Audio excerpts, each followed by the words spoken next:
Shalom saudara, selamat pagi, salam sejahtera dan salam sukacita. Kita menyatu kembali dalam Renungan Pagi, edisi Sabtu 21 Oktober 2023. Saudara, bacaan kita pagi ini adalah dari Matius pasal 17, ayat 22 sampai ayat 27. Mari kita berdoa. Ya Tuhan, hati kami siap untuk menerima firman-Mu. Telinga kami telah terbuka untuk mau mendengarkan apa isi hati Tuhan melalui perikop pembacaan ini.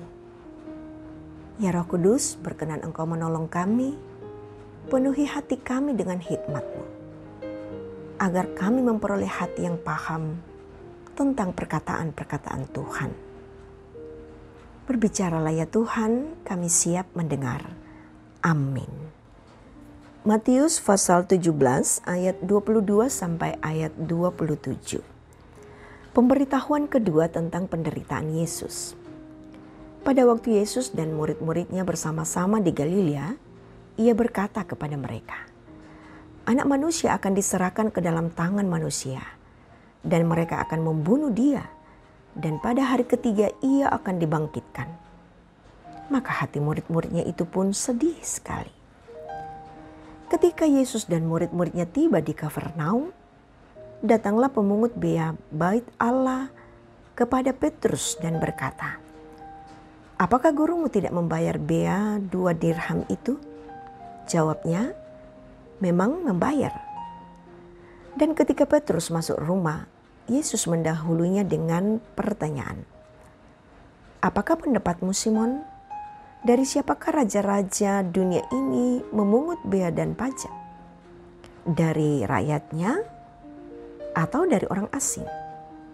Jawab Petrus, dari orang asing. Maka kata Yesus kepadanya, jadi bebaslah rakyatnya. Tetapi supaya jangan kita menjadi batu sandungan bagi mereka, pergilah memancing ke danau. Dan ikan pertama yang kau pancing, tangkaplah. Dan bukalah mulutnya, maka engkau akan menemukan mata uang 4 dirham di dalamnya. Ambillah itu dan bayarkanlah kepada mereka, bagiku dan bagimu juga. Amin. Melampaui uang, itulah tema kita pagi ini. Saudara, ada ungkapan yang mengatakan bahwa uang adalah raja dunia. Fakta yang terjadi ialah ketika seseorang hidup berlimpah uang, maka banyak hal yang dapat diraih. Entah itu properti, jabatan, bahkan suara rakyat pun dapat dibeli dengan uang. Dari berbagai fakta, dari kekuatan uang tersebut, bukankah dapat dilihat bahwa uang dapat menjadi ilah lain dalam mewujudkan hasrat manusia? Bagaimana persoalan ini jika kita lihat dari lensa firman Tuhan? Tujuan utama kedatangan Kristus dalam dunia ini adalah demi keselamatan dan penyelamatan, dan itu harus ditempuh melalui kematian di atas kayu salib. Meskipun ia mati, tetapi ia bangkit pada hari yang ketiga. Karya penyelamatan Kristus inilah yang menjadi perenungan bahwa ini adalah sesuatu yang sangat mahal. Tetapi sifatnya tidak bisa dibeli dengan uang. Dengan kata lain, keselamatan bersifat anugerah dan nilainya jauh melampaui uang. Saudara yang diberkati Tuhan, berbeda dengan raja-raja dunia, dalam hal ini Kekaisaran Romawi, yang mengeruk orang asing melalui uang bea dan pajak demi kepentingannya. Karena harus diakui bahwa uang adalah suatu tanda dominasi kekuasaan. Oleh sebab itu Kristus bersikap kritis terhadap uang, bukan anti terhadap uang. Sebab itu, ia tidak mau menjadi batu sandungan karena anti dengan bea dan pajak, tetapi melihat secara lebih luas fungsi dari uang. Kristus menekankan bahwa Uang harus dipakai sebagai berkat dalam pekerjaan untuk mewujudkan tanda-tanda kerajaan Allah, yakni kasih dan keadilan bagi yang memerlukan. Bacaan kita menunjukkan bagaimana pekerjaan mewujudkan tanda-tanda Allah terpatri dalam rupa uang 4 dirham yang dipakai untuk menolong sesama, yang secara langsung mewujudkan kasih Kristus dalam rasa berbelas kasih. Tuhan memberkati kita. Amin. Mari kita satukan hati menaikkan doa syukur kita. Kita berdoa.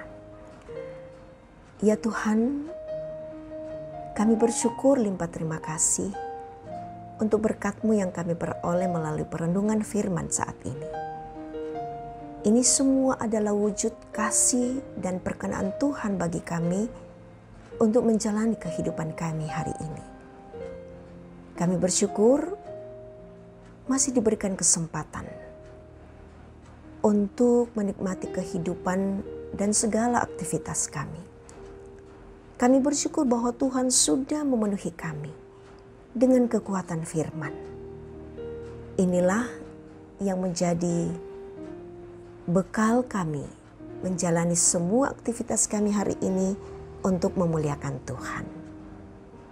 Segala keberadaan kami, kondisi kami Tuhan, baik jasmani kami, rohani kami, semuanya kami serahkan ke dalam tangan kasih-Mu. Tuhan bersama-sama dengan kami.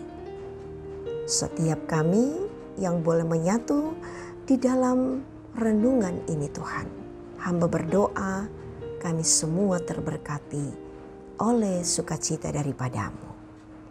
Dengarkanlah kami Bapa, ampunilah akan segala salah dosa kami. Kami berdoa dalam nama Tuhan Yesus, Juru Selamat kami yang hidup. Amin. Saudara, terimalah berkat Tuhan. Tuhan memberkati engkau dan melindungi engkau. Tuhan menyinari engkau dengan wajah-Nya dan memberi engkau kasih karunia. Tuhan menghadapkan wajah-Nya kepadamu dan memberi engkau damai sejahtera. Amin. Saudara, demikian kebersamaan kita di renungan pagi ini. Tuhan memberkati kita semua. Salam sukacita.